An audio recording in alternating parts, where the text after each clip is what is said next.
없더라. 이 사람이 성전을 떠나지 아니하고 주야로 금식하며 기도함으로 섬기더니. 누가복음 2장 24절. 동행 중에 있는 줄로 생각하고 하룻길을 간 후 친족과 아는 자 중에서 잤대. 아멘. 우리 가까이 계신 분 서로 교제하시기 전에 저 같이 한번 읽겠습니다. 똑같이 시작.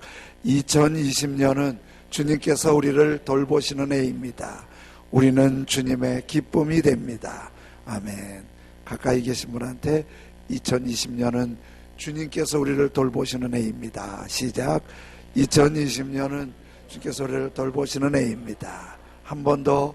우리는 주님의 기쁨이 됩니다. 우리는 주님의 기쁨이 됩니다. 아멘.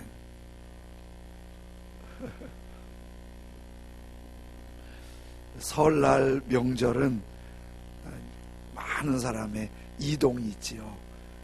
고향도 가고 또 부모님도 찾아뵙고 인사도 하고.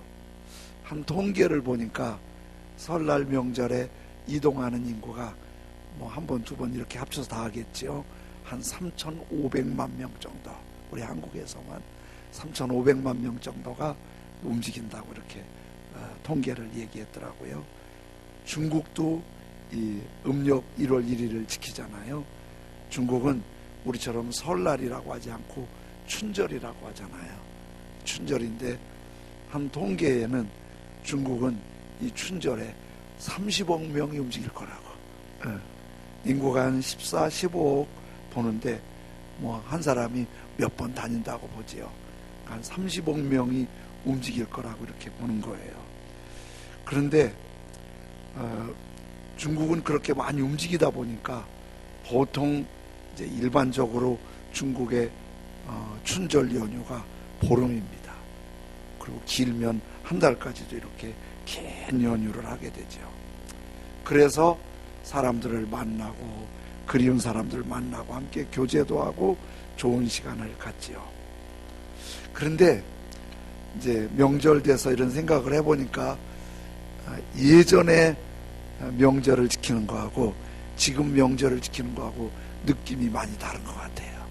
예전에는 명절을 아주 손꼽아 기다리고 막 기다리는 설렘이 있고 또 명절 지나면 후회 없이 정말 기쁘고 좋은 일들이 많이 있습니다. 근데 요즘에는 여기 연세 드신 분들은 명절이 부담스럽지요.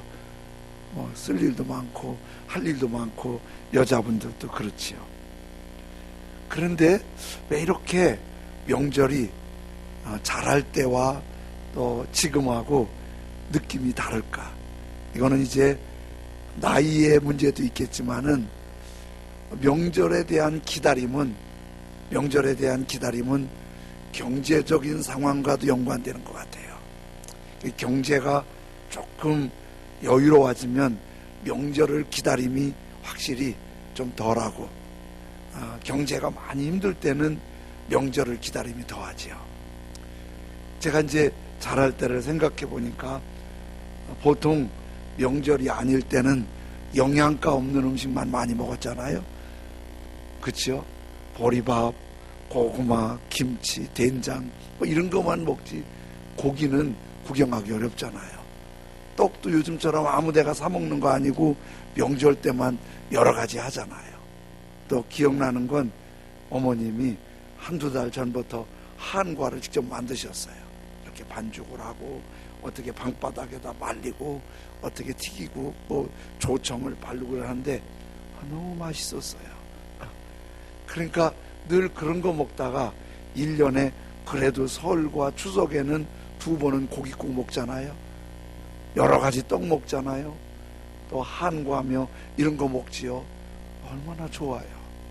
너무 좋잖아요. 그러니까 못 먹던 사람이 먹는 날을 기다린다는 게 얼마나 좋아요. 너무 많이 먹어서 배탈 나지만 그래도 먹는 게 행복했어요. 또 그리고 요즘처럼 좀 옷 좀 하나 사야 돼. 그리고 아무 때나 옷 사러 가지 않잖아요. 제 기억에는 저는 옷을 설 때 설빔, 추석 때 추석빔 외에는 옷 사 입은 기억이 안 나요. 옷을 안 사줬어요. 옷 살 돈이 어디 있어요. 설빔, 추석빔. 근데 그것도 신발도 그래요. 신발도 꼭 그때 사요. 그래서 옷을 사면은 다 헤어지고 때가 꼬냥꼬냥해도 새로 산 옷은 꼭 설날 입어야 돼요. 그 설날까지 한 보름 전에 사다 놓고 있으면 입어보고 개놓고 입어보고 개놓고 그리고 꼭 설날 입어야 돼요. 신발이 다 떨어져도 새로 사왔으면 설날 신발 신어야 돼요. 그래서 신고 잘 보관해 놓고 그 설날 신어야 돼요. 그날 기억나세요? 설 전 한 5일 일주일 전부터 이발소가 10,000원인가 막 몇 시간 기다려서 이발하고 그랬잖아요. 그날은 좀 폼을 내야 되니까 새 옷 입고 얼마나 기다렸겠어요. 저는 또 막내니까 우리 형님들이 일찍 돈 벌러 나가셨어요. 우리 이제 우리 윤진정 집사님이 돈 벌러 나가셔서 그때 설 때 추석 때 되면 오시잖아요. 너무 기다려지는 거 있지요. 그러니까 돈 벌었으니까 뭘 사와요.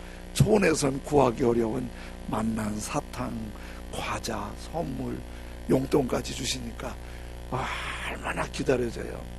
그때는 단 것들이 부족해서 단 거 먹는 게 너무 행복했어요.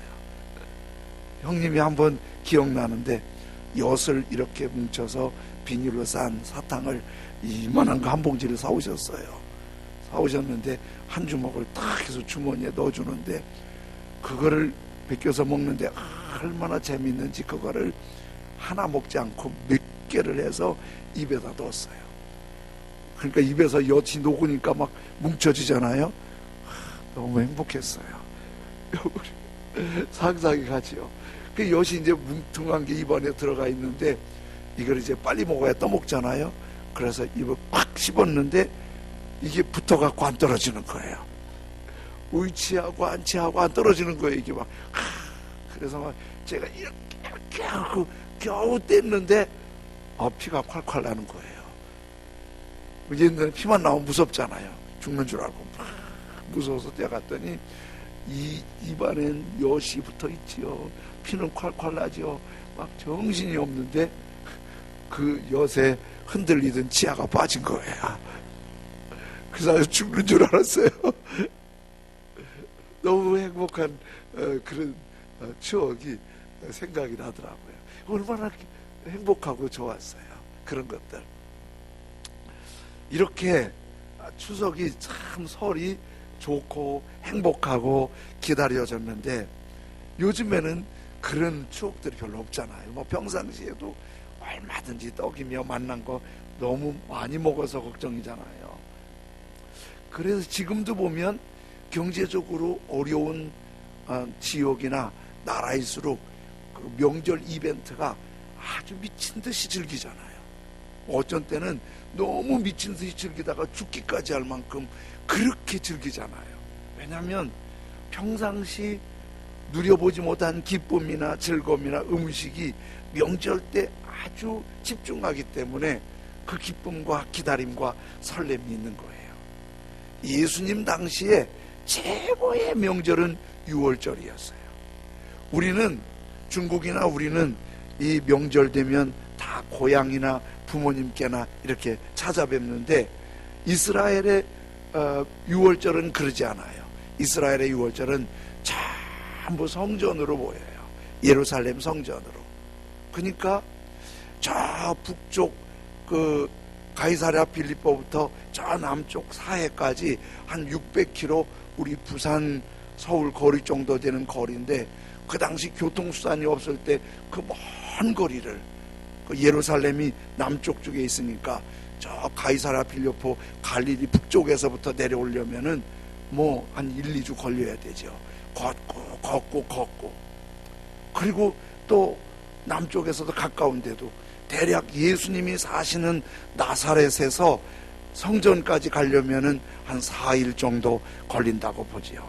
이런 명절을 누가복음 오늘 2장 41절에 보면 그의 부모가 예수님의 부모가 해마다 그러니까 6월절을 어쩌다 한번 가는 게 아니라 그 힘든 길이지만은 매해 6월절이 되면 예루살렘으로 가더니 6월절이 되면 예루살렘의 성전에 6월절을 지키러 가는 거예요. 그리고 오늘 성경의 관심은 예수님 12살 때 예수님이 같이 6월절을 지키러 갔다는 거예요. 그런데 그 길게는 한두 주, 짧게는 하루 이틀 걸어서 예루살렘 성전에 가까이 오는데, 성전이 이렇게 언덕 위에 있거든요. 그 언덕 위에 있는데 멀리서 자고 쉬고 걷고 해서 왔는데, 어느 정도 성전이 보일 때쯤 되면은 성전에 올라가면서 부르는 노래가 있어요. 그게 시편 120편부터 134편까지 15편을 보면은 그 15편 시 위에다가 이렇게 써놨어요. 성전에 올라가는 노래, 이렇게 써놨어요. 근데 그 중에서 우리 귀에 익숙한 시가 121편인데, 내가 산을 향하여 눈을 들리라. 나의 도움이 어디서 올까? 나의 도움은 천지를 지으신 여호와에게서로다. 이제 이런 거예요. 성전에 가까이 오면서 멀리 성전에 보이면 그때부터 시편 120편에서 134편 사이에 한 편을 같이 노래를 부르면서 올라가는데, 내가 산을 향하여 눈을 들리라. 나의 도움이 어디서 올까? 그런데 이건 요즘에 만든 곡이고, 예전에는 그렇게 하지 않고 이스라엘 히브리어가 자체가 노래였어요. 그 노래를 흥얼흥얼 부르는데 그 마음속에 뭉클한 게 있어요. 왜? 그렇게 같이 만나는 기쁨 이상에 하나님께 예배하는 기쁨이 있으니까, 하나님의 은혜와 사랑과 하나님의 돌보심을 생각하니까 노래 부르면서 어떤 사람은 눈물이 피 돌기도 하고, 어떤 사람은 목소리를 높여 노래 부르기도 하고, 어떤 사람은 춤을 추기도 하면서 그렇게 행복한 명절을 보내는 거예요. 아주 즐겁고 기쁨이 넘치는. 그러면서 예루살렘 성전에 올라가면 뭐 할까요? 막 찬송을 하고 또 기도도 하고 같이 먹고 예배를 드리고 일주일을 지켜요. 일주일 동안 그렇게 즐겁게 명절을 지키는 거예요. 예수님 12살 때 이제 그렇게 예루살렘의 성전에 올라가서 6월절을 아주 노래하며 예배하며 또 뭐 먹으며 또 같이 얘기하면서 너무 재밌는 즐거운 6월절을 지키는 거예요. 그리고 이제 일주일 6월절 지키면 또 다시 다 흩어져서 고향으로 가는데, 이게 해마다 이루어지니까 어떻게 생각하면 그 당시 유대 사람들은 1년에 6월절 지키러 한번 가는 게 인생의 가장 큰 기쁨이고 즐거움이고 행복이었어요. 마리아 요셉도 예수님 12살 때 함께 예루살렘에 6월절을 지키러 올라간 거예요. 그리고 일주일을 아주 재미있게 지키고 즐겁게 지키고, 그리고 이제 돌아오는 거예요. 돌아오는데, 돌아오다가 오늘 성경에 보면 문제가 하나 생겼어요. 그 문제가 2장 43절 44절에 이렇게 말씀하세요. 그 날들을 마치고 돌아갈 때에, 6월절 이벤트를 다 마치고 돌아갈 때에 아이 예수는 예루살렘에 머무셨더라. 예수님은 그냥 예루살렘에 머물러 계셨어요. 다 6월절 마쳤으니까 다 맞춰서 떠났어요. 근데 예수님만 예루살렘 성전에 머무셨어요. 그런데 빨간 글씨 같이 읽어볼까요? 시작. 그 부모는 이를 알지 못하고 동행 중에 있는 줄로 생각하고, 예수님은 예루살렘 성전에 계신데 마리아 요셉은 당연히 함께 오는 줄 알고 그냥 간 거예요. 얼마나? 하루 길을 간 후에 친족과 아는 자 중에서 하루 만에 예수님이 없다는 걸 안 거예요. 이거 여러분 이해가 되세요? 12살 먹은 아들을 데리고 예루살렘 축제하고 오는데 하루 종일 있는지도 없는지도 모르고 있거니 하고 오면은 그거 친아버지 맞아요? 친엄마 맞아요? 의붓엄마 같잖아요. 어떻게 아들이 오지 않고 있는데 그냥 오냐고. 그것도 아니 오다가 한 번씩 이렇게 볼 거 아니에요. 오나 안 오나. 뭐 안 본 거예요. 그리고 하루 지나서야 어머 없네. 하루 지나서 어머 없네 이러는 거예요.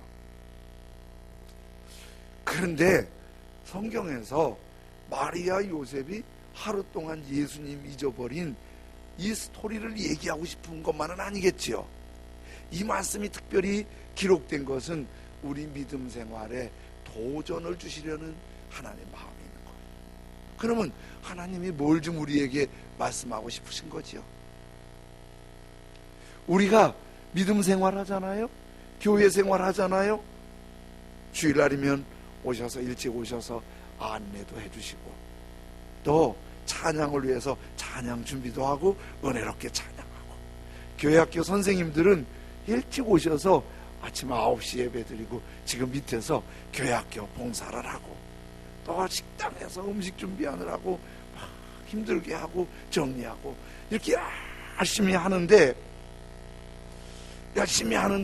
이렇게 하다 보니까 정작 예수님과 함께 예수님과 은혜가 넘치는 신앙생활, 섬김의 생활이 돼야 되는데 결정적으로 할 거 다 하는데 예수님은 잊어버린 거예요. 예수님은 우리 안에 안 계신 거예요. 기독교 방송에서 시각장애자인 윤인수 목사님 간증이 드라마로 방영된 적이 있다고 그러는데 저는 못 보고 글로만 봤어요.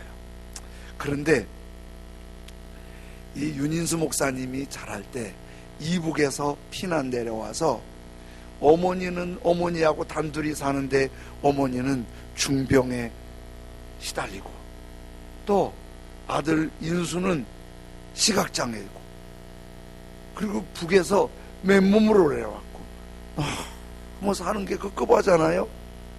그러니까 어린 인수가 앞이 안 보이지만 친구 도움 받아서 돈 벌러 나가는 거예요. 돈 벌러 나가는 거예요. 그러면서 신문 발의하고 구두 닦기 하고 그러면서 돈을 좀 벌었어요. 친구 도움이지만은 앞을 못 보면서 돈 좀 버니까 뿌듯하잖아요. 그래서 그 돈을 가지고 아주 기분 좋게 집에 갔어요. 엄마한테 드리려고. 그 집에 가서 몸져 누워 계신 엄마한테 엄마 제가 돈 벌어 왔어요. 그리고 돈을 엄마 손에 쥐어주었더니 엄마는 몸은 편찮지만 눈은 보이잖아요. 돈을 쭉 세보더니 얘야 11조 먼저 떼자 그러시는 거예요. 그랬더니 아들 인수가 엄마한테 화를 내면서 이렇게 말하는 거예요. 11조는 무슨 놈의 11조인가? 하나님이 우리한테 해준 게 뭐가 있단 말인가? 나의 눈은 멀게 했고 엄마는 병들게 했고 공산당에게 쫓겨 피난민 신세가 되게 했고 재산도 다 빼앗기게 한 그런 하나님께 무슨 놈의 11조를 내요? 그러면서 엄마한테 화를 발락 내는 거예요. 이렇게 고생하고 죽을 것 같고 하나님 은혜는 아무것도 보이지 않는데 어떻게 내가 돈 벌었는데 뭔 놈의 11조를 내요? 그러는 거예요. 그랬더니 중병을 앓고 있는 엄마가 아들 손을 꼭 잡고 이렇게 말했대요. 인수야, 고향 잃어버린 것도 한스럽고 집 잃어버린 것도 원통하고 건강 잃어버린 것도 서러운데 하나님까지 잃어버리고 믿음까지 잃어버리면 뭐가 남겠니? 다 잃어버렸어도 하나님은 잃어버리지 않아야겠니? 그게 이 믿음 없던 아들에게 믿음의 길로 인도하고 시각장애자로 목사님으로 섬기게 했다는 얘기지요. 그렇지요. 우리 교회에서 주님 섬기다 보면 좋은 일만 있겠어요? 행복한 일만 있겠어요? 상처와 아픔도 있죠. 또 우리 가족들이 모이면 항상 좋은 일만 있겠어요? 속상한 일도 있고 기쁜 일도 있겠죠. 또 일이 잘 되기만 하겠어요? 답답할 때도 있겠죠. 그래도 어떻게? 예수님은 잊어버리면 안 된다는 거예요.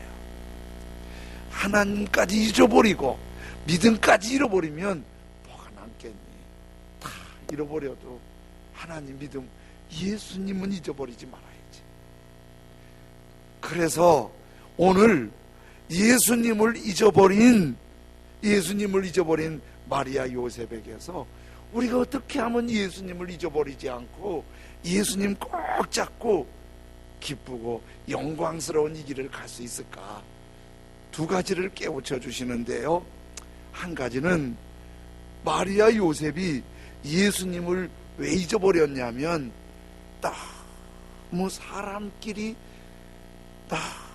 너무 가득하게 끼어 있어서 예수님이 들어올 틈이 없었던 거예요. 사람끼리. 마리아 요셉이 그의 유월절을 어떻게 지켰는지 모르겠지만은 유월절 지키다가도 상처받을 수 있잖아요. 그러면 상처받으면 내려오면서 막 화가 나서 은혜로운 축제에 화가 나서 내려올 수도 있겠죠. 또 그 유월절 지키면서 예배드리면서 받은 은혜 서로 나누면서 받은 은혜 하면서 너무 재밌게 내려올 수 있겠죠. 근데 그 얘기 속에서 너무 재밌게 얘기하고 어쩜 너무 속상하게 얘기하고 그러면서 중요한 거는 그 틈에 사람 생각, 사람 주장, 사람 관심이 너무 많아서 예수님이 들어올 틈이 없었어요. 우리도 이렇게 신앙생활하다 보면 너무 사람들에게 초점을 맞추고 사람에게 관심을 쓰고 그러다가 내 안에 예수님이 들어오실 틈이 없는 거예요. 그 예수님을 잊어버리는 거예요. 공주시 의당면 도산리에 쌍느티나무라고 부르는 신촌느티나무가 있는데요. 저 나무가 신촌느티나무예요. 저 나무가 한 그루일까요? 두 그루일까요? 제가 다 힌트를 드렸어요. 쌍느티나무라고 그랬잖아요. 하나 갖고 쌍이라고 하지 않잖아요. 두 개니까 쌍이지. 근데 저거를 신촌느티나무라고 그렇게 부르는데요. 이성계가 조선을 건국하면서 그 전에 고려가 무너졌으니까 이제 이성계 중심의 조선 나라가 세워져야 하잖아요. 그래서 1394년도에 조선을 건국하면서 제일 걱정되는 게 고려의 왕씨 집안을 제거하는 거예요. 그래서 왕궁에서 왕씨를 다 멸족하라는, 왕씨 집안은 다 죽이라는 엄명이 떨어진 거예요. 개성왕씨, 혹시 개성왕씨 계세요? 개성왕씨 다 죽이라고. 그래서 개성왕씨들이 막 도망갔어요. 막 산으로 숲으로 들로 막 도망갔는데 그 도망간 개성왕씨의 일부가 공주 의당면까지 와서 사람들이 보이지 않는 깊은 산속에서 숨어 살았대요. 그러다가 이제 왕씨에 대한 괴롭힘이 좀 덜해지니까 조금 나와서 한 마을을 형성했는데 그 마을이 새마을이라고 해서 신촌이라고 이름을 줘서 그 왕씨 마을이 됐대요. 그런데 그 왕씨가 신촌 마을을 이루어가면서 느티나무를 두 그루를 심은 거예요. 근데 그 두 느티나무가 자라면서 쫙 커져서 600년이 지난 지금은 거의 하나처럼 돼 있어서 실제는 쌍느티나무인데 이렇게 보면은 하나처럼, 누가 저 느티나무로 사진 찍어서 올렸더라고요. 실제는 한 나무처럼 저렇게 돼 있다는 거예요. 그런데 여러분, 이 두 나무가 성장하면서 두 개였는데 하나가 되는 게 얼마나 간단하지 않았겠지요. 그러니까 제가 그 글을 좀 봤더니 느티나무가 모든 나무들이 나무에게서는 피톤치드라는 향을 발휘하잖아요. 이 피톤치드가 사람들이 아주 냄새가 좋아서 그 냄새를 맡으면 안정감이 있고 또 회복이 되고 치유가 된다고 그러는데, 저도 한번 그 피톤치드 냄새를 맡아봤는데 코에다가 피톤치드 냄새를 살짝 뿌리면은요 잠이 스르르 와요. 피톤치드 냄새가 그렇게 좋아요. 근데 이 냄새를 많이 내는 게 우리나라에는 무슨 나무가 있더라고요. 백향목이 피톤치드가 많고 그래요. 어쨌든 그 피톤치드가 사람들한테는 힐링이 되고 회복이 되는 좋은 향인데, 나무는 자기를 보호하는 냄새라예요. 벌레가 틈타지 못하고, 심지어 피톤치드는 나무와 나무끼리도 견제가 된다는 거예요. 아마도 두 느티나무가 자라면서 서로 견제해서 피톤치드로 서로 견제를 했을 것 같아요. 근데 어느 날 보니까 이젠 그거 갖고 견제가 안 될 만큼 나무가 커서 이렇게 나무가 하나가 된 거예요. 나무가 하나가 됐는데, 하나가 되다 보니까 서로 나무가 부딪히니까 나무가 껍질이 벗기고 상처가 나는 거예요. 또 그러다 보니까 바람이 불면은 나무끼리 부딪혀서 가지가 부러지고 잎사귀가 떨어지고 그러는 거예요. 그 나무가 같이 떨어져 있던 나무가 하나로 이렇게 합치면서 상처나고 아프고 찢기고 부러지고 그러면서 어느 순간 한 나무가 된 거예요. 어느 순간 이 느티나무는, 저 나무는 남이 아니야, 우리 하나야, 서로 이렇게 품어주면서 한 나무가 된 거예요. 여러분, 명절에 가족이 만나면은 걱정하는 거 있잖아요. 서로 갈등이 생기는 거예요. 왜 갈등이 생기지요? 서로가 너무 자기 주장, 자기 목소리, 자기 생각을 높이니까 이게 자꾸 부딪히는 거예요. 어떤 때 그게 되지요? 내 걸 좀 내려놓고 내가 이해해주고 내가 배려해주고 그러면서 나무가 하나가 되는 거잖아요. 가정이 하나가 되는 거잖아요. 그런데 우리가 예수님을 따르는데도 똑같은 거예요. 예수님을 따르는데도 내 거를 다 갖고 인간적이고 세상적이고 정욕적인 그런 걸 다 갖고 주님과 하나 될 수가 없는 거예요. 그런 걸 다 갖고 있으면 주님이 내 안에 들어올 틈이 없는 거예요. 그래서 주님과 우리가 하나 되기 위해서 누가복음 9장 23절엔 이렇게 말씀하잖아요. 또 우리에게 이르시되 아무든지 나 예수님을 따라오려거든, 빨간 글씨 시작, 자기를 부인하고 날마다 제 십자가를 지고 나를 따를 것이니라. 그러니까 예수님과 하나가 되려면은 자기를 부인해야 돼요. 자기 부인이 뭐예요? 껍질이 벗겨지는 거예요.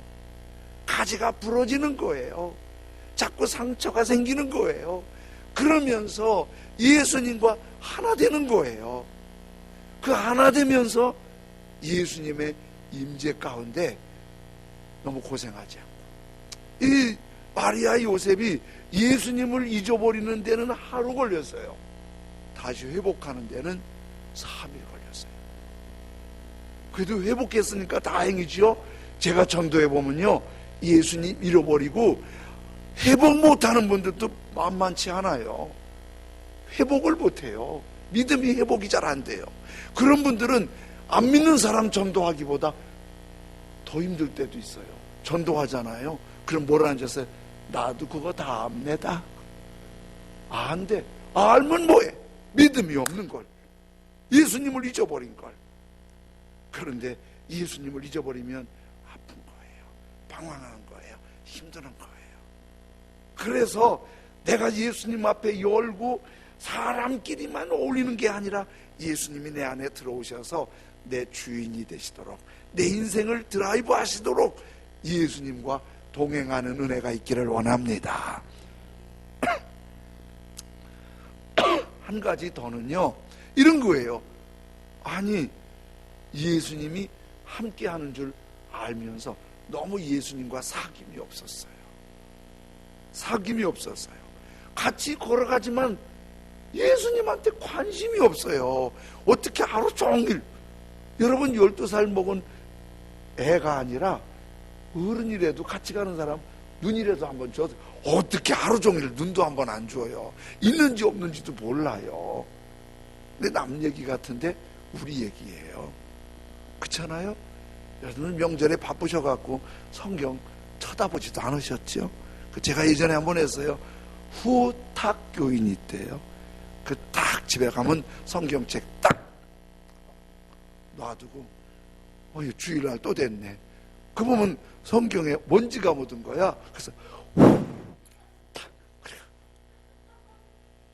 주님하고 전혀 상관없이 신앙생활 하는 거예요. 어떻게 눈길도 한 번 안 줘요. 어떻게 관심도 없어요. 그렇게 신앙생활은 주님과 끈끈한 사귐을 통해서 은혜가 있는 거예요. 크리스찬 작가로 크리스찬들에게 많은 도전을 주는 글을 쓰는 리처드 포스터가 한국에 와서 강의한 적이 있어요. 뭐 기도, 예배 이런 부분에 대해서 잘 지적을 해주는데, 이분이 한번 강의하는데 강의에 참석한 한 분이 이분에 대해서 많은 궁금증이 있었나 보죠. 강의 중에 갑자기 손을 들고 저 질문이 있습니다 그런 거예요. 그 질문이 뭐냐고 물어봤더니 당돌하게 이렇게 질문하는 거예요. 다 알 것 같은데도 간단한 질문이에요. 도대체 기도가 무엇입니까? 이렇게 묻는 거예요. 도대체 기도가 무엇입니까? 이렇게 묻는 거예요. 그랬더니 포스터가 생각하더니 대답을 그렇게 하는 거예요. 기도는 하나님과 사귐입니다. 기도는 하나님과 사귐. 사귐은 뭐지요? 말을 많이 할 수도 있는데요, 같이 오래 있다 보면 말을 많이 하지 않아도 눈빛으로 알아요. 인상으로 알아요. 몸짓으로 알아요. 다 알아요. 다 그렇게 서로 친밀해지는 거예요. 그런데 마리아 요셉은 너무 안다고 생각하고 동행하는 줄로 알고 눈빛도 아무것도 안 준 거예요. 사귐이 어떻게 돼요? 친밀해지면 신뢰가 생기잖아요. 친밀해지면. 우리 미국 손녀들이 왔잖아요. 그 이제 한 7, 8개월 있다가 보니까 저희 사촌들하고 서로 이제 있잖아요. 처음에는 말이 안 통하니까 서로가 외계인 같아요. 말이 안 통하니까. 그런데요, 요즘엔 말이 통할까요? 안 통할까요? 여전히 안 통해요. 그지만 마음이 통해요. 자기 사촌들하고 얼마나 그냥 걔들은 영어로 하고 우리 한국 애들은 한국말로 해요. 그냥 다 알아들어요. 다 알아들어요. 그냥 영어로 말하면 알아듣고 한국말로 하면 알아들어요. 그냥 말은 할 줄 몰라도 그냥 보면은 이렇게 노는 거 보면 지네들끼리 그냥 막 말해요. 그러면 뭐 또 돌아가요. 뭐 또 재밌게 웃고 막 그럴 거예요. 미국 애들이 가장 먼저 배우는 말이 안 돼. 왜 그러냐면 우리 애들이 안 돼 먼저 해서 안 돼, 안 돼, 아니야, 아니야 이거부터. 지난번에는 내가 깜짝 놀랐어요. 제 할머니 앞에 놓고 할머니 이렇게 해봐, 할머니 이렇게 해봐. 좀 말 배우는 거지요? 그런 거예요. 그런데 그 친밀함이 말이 안 통해도 그 다음으로 이어져요. 신뢰가 있어서 편안해진 거예요. 우리 미국 손녀들은 아직도 자기들끼리 밖에 나가는 거 겁내요. 왜? 믿음이 안 가니까. 한국 애들은 더 어리지만은 마음껏 다니는데 미국 애들은 아직도 어디 나가는 거 겁. 왜? 사귐이 없으니까 친밀함이 없고, 친밀함이 없으니까 신뢰가 안 되는 거예요. 우리가 하나님과도 사귐이 없으면 신뢰가 안 되고, 신뢰가 안 되면 그 은혜를 누리질 못하는 거예요. 그래서 요한일서 1장 3절에는 이렇게 말씀하세요. 우리가 보고 들은 바를 너희에게도 전함은 너희로 우리와 사귐 있게 하려 함이니.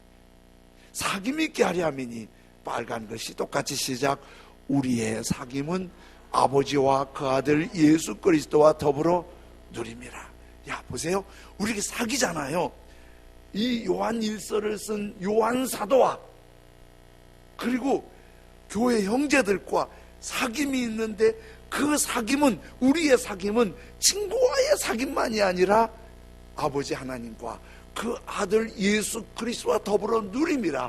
우리 같이 얘기할 수 있어요. 같이 봉사할 수 있어요. 같이 음식 먹을 수 있어요. 같이 차를 나눌 수 있어요. 이런 거 다 할 수 있는데, 거기에 누가 계시냐면 아버지가 함께 하세요.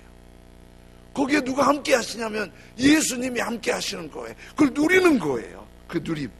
그러니까 우리가 기도할 때 하나님께 기도하면서 함께 대화 중에도 하나님이 함께 하시는 거예요. 근데 우리들에게 굉장히 중요한 게 하나 있어요. 그게 뭐냐면 마리아와 요셉처럼 예수님을 잊어버리지 않기 위해서, 예수님과 함께하는 삶을 위해서 아주 중요한 필요한 것들 3가지를 일깨워 주셨어요. 첫째는 요거 좀 잘 들어보세요. 예수님과 함께 하려면 첫째는 내가 예수님께 시간을 좀 드려야 돼요. 예수님께. 어떻게 시간을 드리죠? 여러분, 기도하라면 걱정하는 분들이 있어요. 나 기도가 잘 안 돼요. 기도를 잘 못해요. 너무 바빠요. 피곤해요. 근데 그렇게 하지 말고 하나님께 어떻게 하라고 그랬죠? 매일 1시간 주님과 함께. 내가 1시간, 처음부터 1시간 하려면 쉽지 않아요. 근데 하루에 10분이라도 주님과 함께하는 시간을 들이세요. 집에서, 혹 직장에서, 혹 차 안에서 차를 세워놓고라도 그냥 주님 생각하면서 가만히 앉아 계세요. 그리고 주님을 불러보세요. 주님, 주님. 가장 좋은 방법은요, 주님께 1시간 드리는 거를 어떻게 하냐면 새벽 예배 5시에 나오는 거 아주 좋은 방법이에요. 요즘에 아주 힘든 일을 하는 집사님이 새벽 기도 나오시는데, 그분 이런 말씀 하세요. 낮에 너무 피곤하다고. 근데 나오세요. 근데 어떻게 나오시냐고 했더니 그걸 조절하기 위해서 저녁 8시, 9시면 잠자리에 들려고 노력을 한대요. 몸이니까 잠이 부족하면 일할 수가 없어요. 그러니까 잠을 좀 자서라도 일찍 저녁에 다른 데 할애하지 않고 자고 아침에 기도하러 나오는 거예요. 예배 드리러 나온 거예요. 그게 주님과 시간을 드리는 거예요. 그 다음에 시간을 드리잖아요. 새벽 예배 나오면 새벽에 30분 예배 드리고 그 다음에 기도는 자유롭게 하시는데요. 길게 하는 분도 있고 짧게 하는 분도 있는데, 혼자 하실 때 차 안에서나 집에서나 예배당에 와서나 할 때는 내가 하나님 가까이 하기 가장 좋은 방법을 택하는 거예요. 나는 그냥 앉아서 찬송하는 게 좋아. 그러면 앉아서 10분, 20분, 30분 찬송을 하세요. 이 예수님 생각이잖아요. 또 기도를 하세요. 기도를 막 격식 갖춰서 못 하더라도 그냥 주님 앞에 하나님을 부르면서 내 마음을 아뢰세요. 아주 좋은 기도는요, 주기도문을 10번, 20번, 100번 주기도문 내용을 생각하면서 또 기도하고 또 기도하는 거예요. 계속 기도하는 거예요. 거기에 주님이 모델링이 되는 기본 기도를 말씀해 주셨으니까. 또 성경을 읽어도 돼요. 성경을 큐티해도 돼요. 이렇게 하면서 성경을 나누는 거예요. 이 성경을 듣는 거예요. 그래서 성경 읽는 게 좋으신 분은 1시간 시간 내서 성경을 읽고, 기도하는 게 좋으신 분은 기도하고, 찬송하는 게 좋으신 분은 찬송하고, 그러면서 주님께 나를 드리는 거예요. 이게 주님과 동행인 줄로 아는 게, 생각하는 게 아니라 실제 동행하는 거예요. 요거 한 가지 더 팁이 있는데요. 마지막 요거예요. 기도할 때 아무리 가까운 사람도 멀면 사귐이 줄어지고 마음도 멀어지게 돼 있어요. 아주 마음에 안 드는 사람도 가까이 있다 보면은 고운 정도 들지만 미운 정도 들어요. 가까이 있는 사람은 그런 거예요. 그런데 중요한 건 하나님이 보이질 않잖아요. 근데 내가 하나님께 1시간 드려야겠다 했는데 자꾸 놓쳐요. 하나님 생각을 자꾸 잊어버려요. 흔들리기 쉬워요. 요거를 서로 견인해 주는 게 필요해요. 그래서 믿음의 형제 자매님들과 이 얘기를 나누는 거예요. 오늘 기도했어요? 무슨 기도했어요? 제가 기도해 드릴까요? 오늘 성경에서 무슨 은혜 받았어요? 오늘 찬송 뭐가 좋았어요? 큐티한 게 뭐가 은혜로웠어요? 이렇게 얘기하는 거예요. 요게 가장 좋은 방법이 셀 모임입니다. 그래서 셀 모임을 잘하면 내가 약간 느슨해졌을 때 누군가가 나를 잡아주고, 내가 좀 은혜로울 때 그 은혜를 나눌 수 있고, 그래서 보이지 않는 하나님을 함께 교제하면서 사귀면서 마리아 요셉처럼 주님을 잊어버리지 않고 주님과 동행하면서 기쁘고 즐겁고 영광스러운 믿음의 길을 갈 수 있게 하시는 거예요. 미국의 유명한 신문인 뉴욕 타임스지에서 미국의 좋은 대학에 공부 잘하는 애들을 좀 이렇게 불러갖고 조사를 해봤대요. 그랬더니 공부 잘하는 애들에게 2가지 공통점이 보이더래요. 한 가지는 이거예요. 애들하고 이제 보니까 애들이 공부 잘하는 애들은 밥을 애들이 자라는 과정에서 부모님과 같이 먹으면서 밥 먹으면서 얘기하더래요. 이게 굉장히 중요하더래요. 왜? 밥 먹으면서 부모님과 사귀는 거예요. 사귀면서 부모님과 마음이 통하면서 신뢰가 생기고, 부모님 신뢰가 세상을 살아가는데 건강한 인성과 또 삶의 든든함과 힘이 되는 거예요. 그래서 공부 열심히 잘하는 애들 부모님과 가족과 밥 먹는 시간이 많더라는 거예요. 그리고 또 한 가지, 걔들이 하나님에 대한 인격적인 사귐이 있는 애들이 많더라는 거예요. 하나님께 대한 인격적인 사귐이 있는데 이게 처음부터 잘 되지 않는데 어려서부터 하면 되는 거예요. 트레이시 선교사도 애들하고 늘 얘기하면서 성경 얘기를 해줘요. 그런데 큰애는요, 성경을 읽는데 자기가 읽은 걸 엄마한테 얘기해줘요. 그러면 엄마가 그 얘기를 들어보고, 그래요, 자기도 몰랐던 걸 딸이 더 많이 알고 있다고. 성경 읽으면서 그런 얘기가 오고 하니까 그 가운데 하나님에 대한 신뢰가 생기는 거예요. 이런 가족에 대한 신뢰, 하나님에 대한 신뢰가 건강한 인성과 하나님에 대한 믿음과 삶의 활력을 얻게 하는 거예요. 사랑하는 여러분, 그래서 신앙생활 하고 있는 줄로 생각하는데, 예수님이 동행하는 줄로 생각하고 있는데 예수님이 들어오실 틈이 없고 예수님과 사귐이 없으면 마리아 요셉처럼 믿는 줄 알고 있는데, 주님이 함께 하시는 줄 알았는데 자기만 홀로 가고 있는 거예요. 그런데 예수님이 내 안에 오셔서 내 삶을 운전해 주시고, 예수님과 기도와 말씀과 예배로 깊은 사귐이 있으면 예수님 안에 풍성한 은혜가 있는 줄로 믿습니다. 그래서 오늘 주님을 더 가까이 하기 위해서 435장 찬송을 주님께 드릴게요. 435장. 나의 영원하신 기업 생명보다 귀하다. 주께로 가까이 주께로 가오니 나의 갈 길 다가도록 나와 동행하소서. 우리 찬송 부르면서 주님 앞에 나아가고 기도로 주님과 사귀고 내 마음을 주님께 열고 자기를 부인하고 주님과 동행하면서 가장 즐겁고 영광스러운 길 가게 하시옵소서. 찬양하며 기도하겠습니다.